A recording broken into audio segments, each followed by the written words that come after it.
Day Without an Immigrant was yesterday, and I wondered how it would be covered by our friends at the LA Times, reporters Esmeralda Bermudez, Ruben Vives, Sonali Kolai, and Melissa Etchad. Boy, these people have great names. Melissa Etchad were the reporters assigned to write a story that's headlined, Day Without an Immigrant resonates across Los Angeles, even if many still go to work. Now, that was kind of the point, wasn't it? You were supposed to boycott so we'd see what it was like without you. Now, understand. How did it resonate? That means people showed up for work, therefore there was no story. But they did a story anyway with 4 reporters to tell us that most of the immigrants went to work anyway. Yes. They talked to one immigrant wearing a blue gorilla costume, waving a red and white sign to promote a nearby insurance business. Well, it hurts my heart. He couldn't afford to lose his job. That's what he was concerned about. So many immigrants rooted for a Day Without Immigrants. They in spirit. Let somebody else lose their job, not me. Yeah.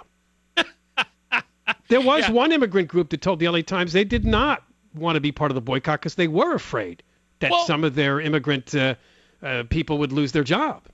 Look, if I ran a business and some guy didn't show up because he wanted to protest immigration policy, I'd think, wow, you're really ungrateful. You came here illegally. We haven't arrested you yet. I gave you a job, and this is how you pay me back? You don't show up and you protest how mean we are? Jeez.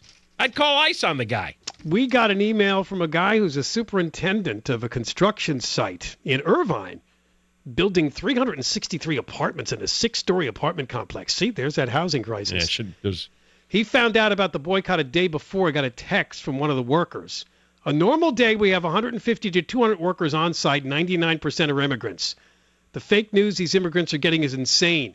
It started with the presidential campaign. Now it's getting worse every day. I hear it all because the workers like me and respect me. They're talking fake raids, deportation squads, checkpoints. They're hearing all this stuff. The only way these workers hear the truth is through me and my staff. They do not listen to the John and Ken show, he writes. So on Thursday, boycott day, our job not only was open, but we had well over 100 immigrants that showed up for work. And what he did, he bought lunch for all of them to reward them for crossing the boycott line. Claims it cost him $742, but he felt that was a nice reward because he had a pretty good turnout yesterday. So I guess he's saying they were kind of aware of the idea of having to boycott, but still most of them showed up. But that's the hysteria that's out there now. And you know what's going on? They're having trouble because that women's march was, quote, so successful in terms of turnout. They're all now obsessed with what do we do next? What do we do next? We have to continue our actions.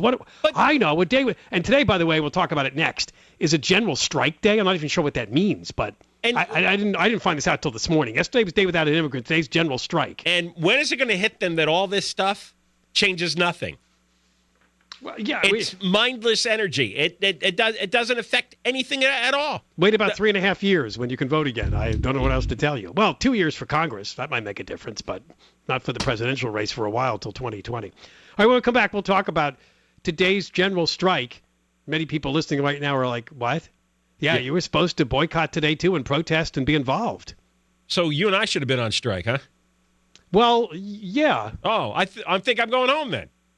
Out of solidarity with my immigrant brothers. No, this is not an immigrant strike day today.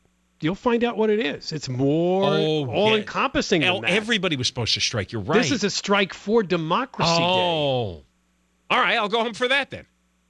You were really anxious to get home and just stare at the rain without any clothes. Actually, You're going to stand outside in the backyard all night? Yes, naked in a lawn chair. That's right. And screaming about the drought is over. That's right. Hey, Garcetti, the drought is over. I'm soaked out here. I'm nude and I'm soaked. KFI, AM 640, and Heather Jordan is news. The drought is not over, especially here in Southern California. And we're still...